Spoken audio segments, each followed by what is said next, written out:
Hola a todos. Hoy vamos a hablar de un autor tan conocido como desconocido.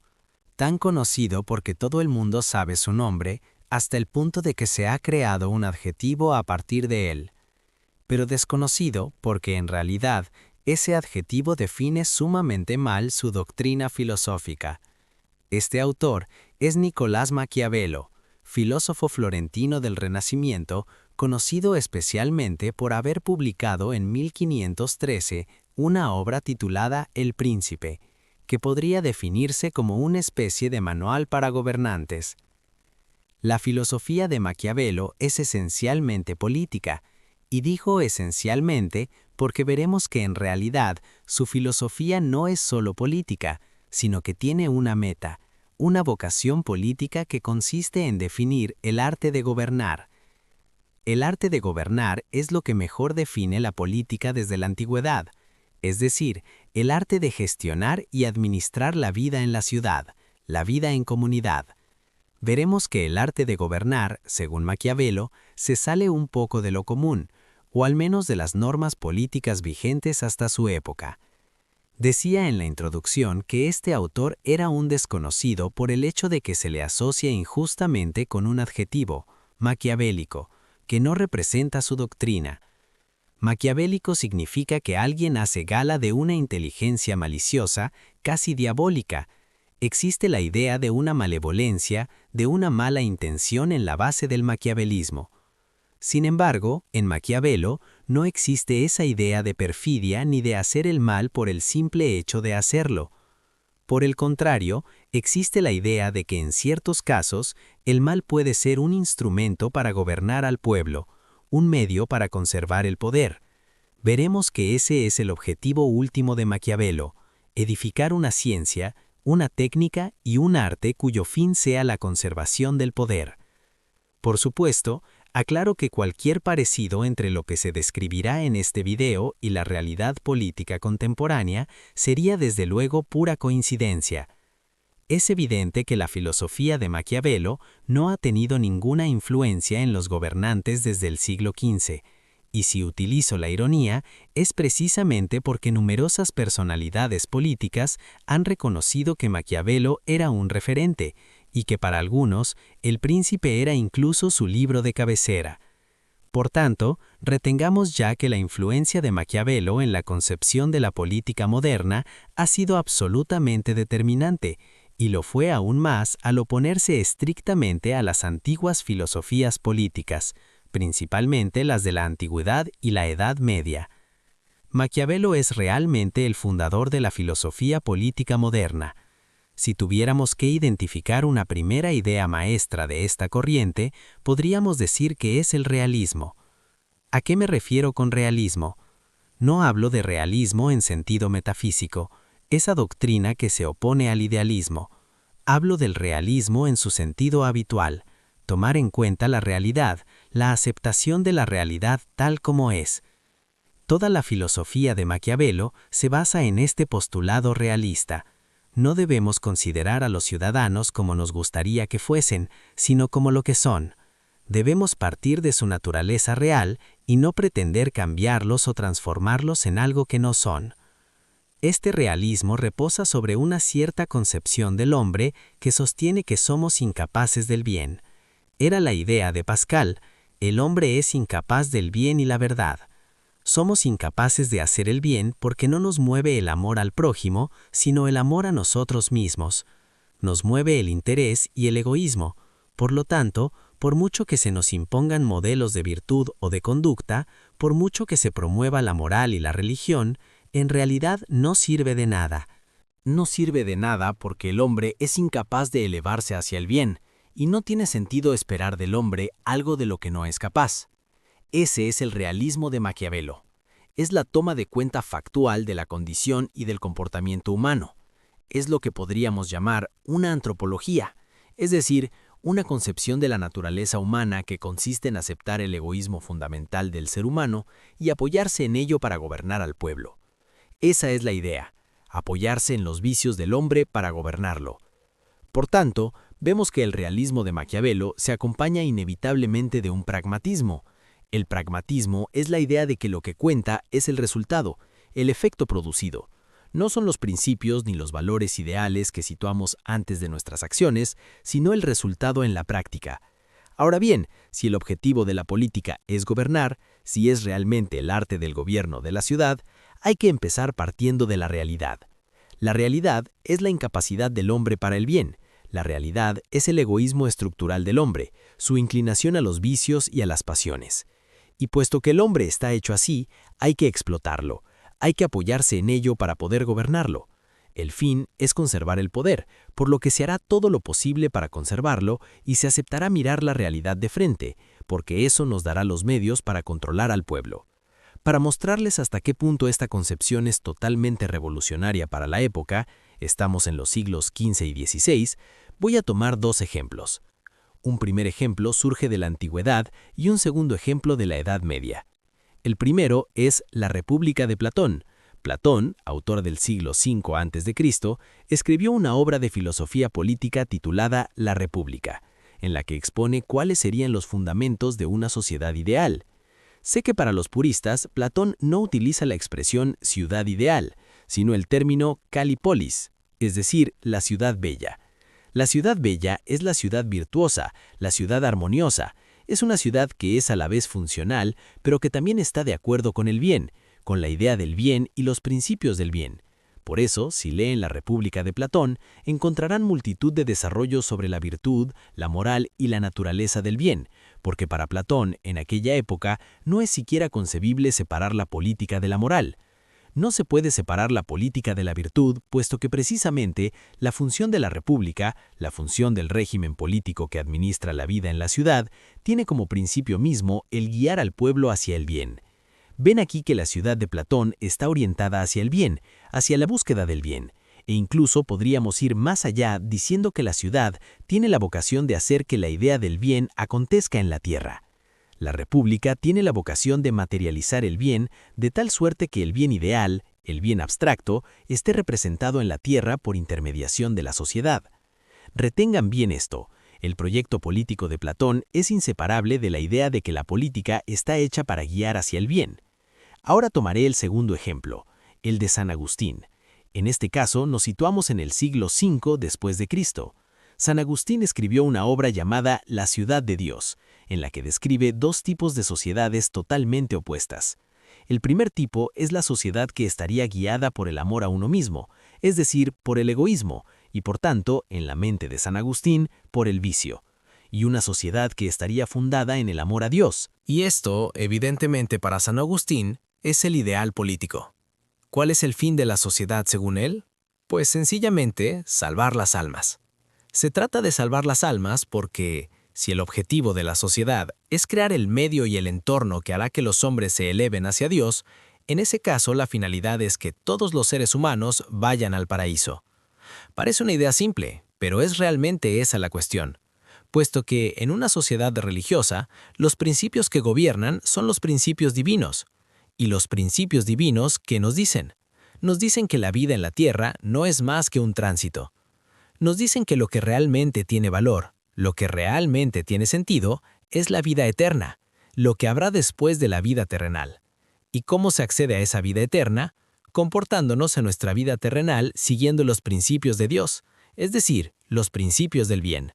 Por lo tanto, aquí estamos de nuevo ante una concepción de la política que no se puede disociar de la idea del bien, ni de un ideal moral, filosófico y religioso que constituye, por así decirlo, la piedra angular del sistema político. Creo que aquí ven claramente dónde se sitúa la ruptura en la concepción política de Maquiavelo.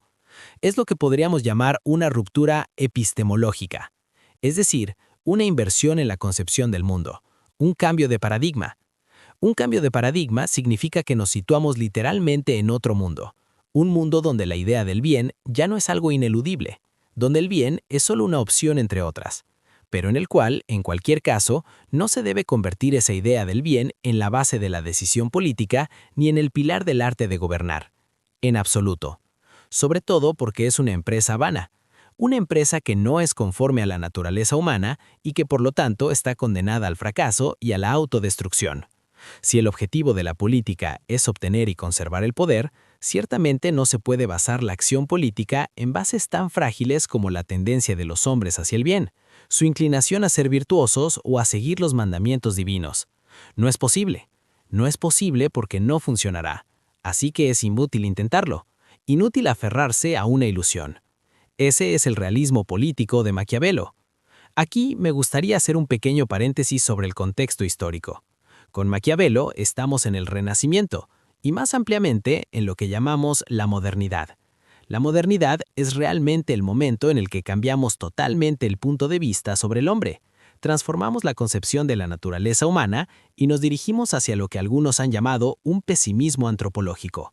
El pesimismo antropológico coincide con lo que decía antes sobre la visión de Maquiavelo, la idea de que no se puede esperar nada del hombre, que el hombre está gobernado principalmente por la búsqueda de su interés egoísta, por sus pulsiones y sentimientos. No sirve de nada fingir, no sirve de nada taparse los ojos y querer que el hombre sea algo distinto de lo que es. No vamos a engañarnos, ni a hacernos ilusiones sobre la naturaleza humana. Constatamos y aceptamos que el hombre es egoísta, aceptamos la realidad de lo que es, y la utilizamos en nuestro beneficio. Esa es la idea clave, lo que podríamos llamar un oportunismo político. Un oportunismo que consistirá en sacar provecho de los vicios, a pesar de que estos eran antes considerados un obstáculo para la política. Es como en el judo, vamos a recuperar y reciclar la fuerza del otro en nuestro propio beneficio. Y para terminar con esto, entre los autores que han adoptado este pesimismo antropológico o realismo antropológico, según el punto de vista, podríamos citar a Thomas Hobbes, filósofo inglés del siglo XVII. Él utiliza precisamente la misma metodología en su obra Leviatán. Comienza realizando un análisis de la naturaleza humana para finalmente darse cuenta de que la única cosa que puede hacer que el hombre se comporte correctamente es el miedo a la muerte. Es la idea de que todos somos egoístas inagotables, que estamos matándonos entre nosotros permanentemente para quitarle al vecino lo que tiene y nosotros no, porque somos celosos, posesivos y queremos proyectar una imagen ventajosa de nosotros mismos. Y es solo porque el hombre, a fuerza de matarse, ha desarrollado una angustia a la muerte, por lo que decide entregar su poder al Estado para que éste lo proteja. Ese es el fundamento antropológico de la doctrina de Hobbes. Hay que tener en cuenta la naturaleza humana, asumir el egoísmo del hombre y apoyarse en él para gobernarlo. Para Maquiavelo es exactamente lo mismo. No se trata de decirle al pueblo qué debe ser, se trata de comprender qué es el pueblo para poder gobernarlo. De la misma manera, no debemos interesarnos por lo que el pueblo debería querer, sino por lo que quiere realmente. Porque para gobernar a un pueblo hay que saber qué quiere, hay que darle lo que desea, o en cualquier caso hay que darle la impresión de que se le da. Para Maquiavelo, uno no está obligado a decir la verdad al pueblo, ni está obligado a ser justo con él. Para Maquiavelo, a lo que uno está obligado es a mantener el poder. Según Maquiavelo, el ser humano reacciona ante todo a las apariencias. No reacciona a la realidad ni lo hace de manera racional. Reacciona al afecto, a los sentimientos, a las apariencias. Por lo tanto, el buen gobernante no es aquel que da al pueblo lo que éste quiere, sino aquel que logra hacer creer al pueblo que le está dando lo que quiere. El buen gobernante es un ilusionista, es aquel que domina el arte de las apariencias, porque son las apariencias las que impactan en nosotros, ya que reaccionamos primero a las impresiones. La mayoría de nuestras opiniones se construyen sobre apariencias, sobre simulacros e ilusiones. ¿Y cuál es la materia prima del gobierno sino la opinión? ¿Qué mejor manera de controlar a un pueblo que apoyarse en sus opiniones? La opinión del pueblo es el dato fundamental a partir del cual los gobernantes podrán organizar su dominación. De hecho, no es casualidad que Maquiavelo se interesara tanto por la psicología humana, y especialmente por lo que antiguamente se llamaba los humores. Los humores designaban los fluidos corporales que influían en nuestras emociones y temperamento. Si el ser humano funciona por humores, por emociones y sentimientos, entonces no hace falta darle al pueblo lo que quiere. Solo hace falta hacerle creer que se le da lo que quiere, hacerle creer que uno es justo, hacerle creer que busca su bien. No es necesario actuar efectivamente en favor del interés del pueblo, solo es necesario que el pueblo esté persuadido de que el gobernante actúa según sus intereses. Eso es lo único que cuenta, lo demás sería una virtud mal empleada. Un gobernante no tiene tiempo para dejarse mecer por quimeras, No tiene tiempo para cargar con ese tipo de cosas, ni para cargar con la moral, porque su fin no es guiar al pueblo hacia el bien, su fin es gobernar.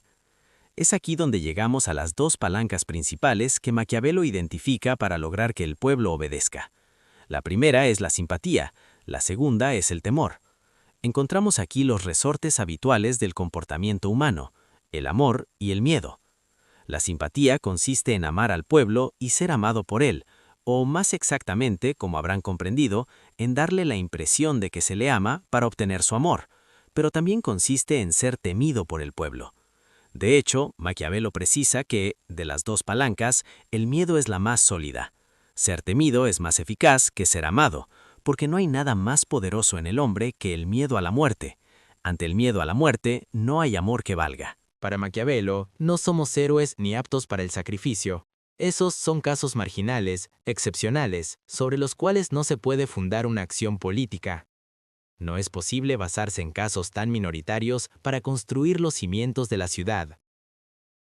Puesto que los seres humanos temen a la muerte, hay que saber jugar con su miedo para poder amoldarlos, para poder hacerlos dóciles y obedientes.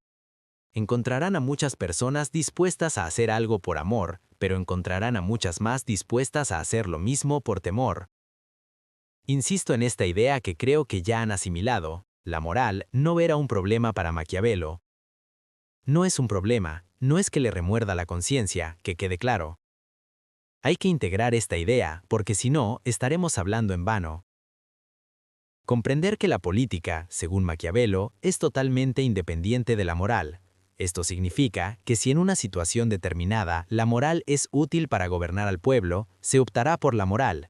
Pero si en otra situación es la inmoralidad la que sirve para gobernar a los hombres, se optará por la inmoralidad. No hay ningún problema, no hay un juicio a priori sobre la naturaleza del bien y del mal en Maquiavelo. Hay un punto de vista pragmático, un enfoque racional que consiste en preguntarse cuál es la estrategia más eficaz, cuál es el medio más eficiente para aumentar nuestra influencia sobre el pueblo. Esa es la única pregunta.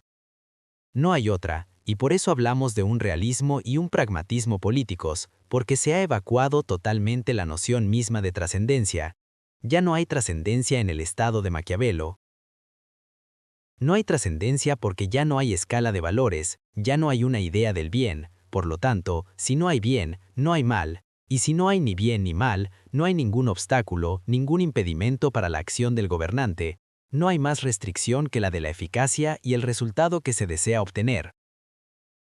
Este es el criterio de la acción política en Maquiavelo, la eficacia. Eficacia en términos de conservación y consolidación del poder. Por lo tanto, es falso decir que la filosofía de Maquiavelo es un inmoralismo. No es un inmoralismo, es un amoralismo. Es una doctrina que prescinde de la moral, que evacúa la cuestión moral, y no una doctrina que busque oponerse sistemáticamente a ella. Es muy diferente. Estamos casi ante lo que yo llamaría un protoutilitarismo, un utilitarismo antes de tiempo. Un utilitarismo adelantado porque se evalúa una acción y se juzga su valor no por los principios que la motivan, sino por los resultados que genera. Ese es el criterio de evaluación moral para los utilitaristas, el resultado en términos de felicidad producida. Bien, con Maquiavelo, no cuenta la cantidad de felicidad, sino la cantidad de poder, simplemente. No se aconseja al gobernante hacer el mal por el placer de hacerlo, se le aconseja hacer el mal cuando éste puede tener un resultado positivo en la consolidación de su poder.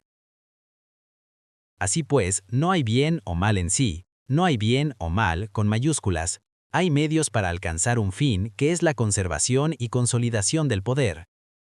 Este puede ser el momento de leerles un breve fragmento de un texto de Maquiavelo, un extracto que les dará una idea bastante clara de su pensamiento sobre esta ausencia de distinción entre el bien y el mal. Se debe comprender que no es posible para un príncipe observar en su conducta todo aquello por lo que los hombres son considerados gente de bien, y que a menudo se ve obligado, para mantener el Estado, a actuar contra la humanidad, contra la caridad y contra la religión misma.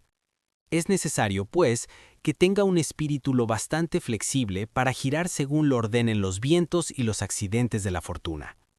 Debe, como he dicho, no alejarse del camino del bien mientras pueda, pero saber entrar en el del mal si es necesario. Ahí lo tienen, un texto totalmente explícito sobre el pragmatismo político de Maquiavelo y la ausencia de referencia a una entidad moral o autoridad divina. Es la exposición absolutamente clara del oportunismo moral del cual el gobernante debe hacerse maestro si quiere conservar su poder. Observen que el campo léxico es muy interesante. Maquiavelo dice que el dirigente debe mostrarse lo suficientemente flexible.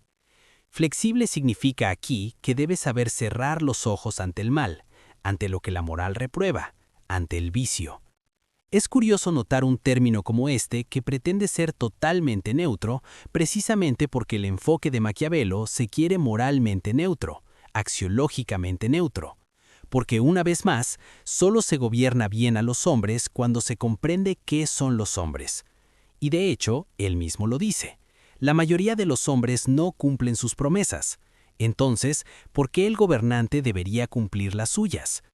Vean cómo esta concepción de la naturaleza humana condiciona completamente la doctrina política de Maquiavelo. Lo que importa es el resultado en términos de conservación del poder. Y esto nos permite preguntarnos, para concluir este video, una cuestión muy sencilla. Al querer descalificar todos los valores morales y trascendentes, ¿no habrá operado Maquiavelo simplemente un transferimiento de sacralidad? ¿No habrá pasado lo sagrado de la moral al Estado? ¿De la moral a la política? ¿Acaso esta razón de Estado no suplantó, por anticipación, a la razón moral de Kant del siglo XVIII? Y si es así, esto plantea otra duda. ¿Es la razón de Estado compatible con la razón del pueblo? ¿Puede la razón del poder articularse con la razón ciudadana? Es una verdadera pregunta sobre la cual todos tendremos una opinión. Pero la ventaja de esta historia es que al producir este pequeño manual para uso de los gobernantes, Maquiavelo produjo simultáneamente un manual de comprensión de los gobernantes, un manual a disposición de los ciudadanos para entender cómo nos dirigen quienes nos gobiernan. Quizás, sin pretenderlo, Maquiavelo hizo lo mismo que La Boétie al escribir su tratado sobre la servidumbre voluntaria, darnos las herramientas de comprensión y acción que nos permitan emanciparnos. En cierta manera, ¿no habrá ofrecido Maquiavelo a los ciudadanos el regalo de la autoconciencia? ¿No nos habrá dado el medio para comprender qué representamos para nuestros dirigentes? ¿No será que, retomando la idea hegeliana, nuestros gobernantes extraen su poder de los gobernados? ¿Existirían los gobernantes sin gobernados que les obedezcan?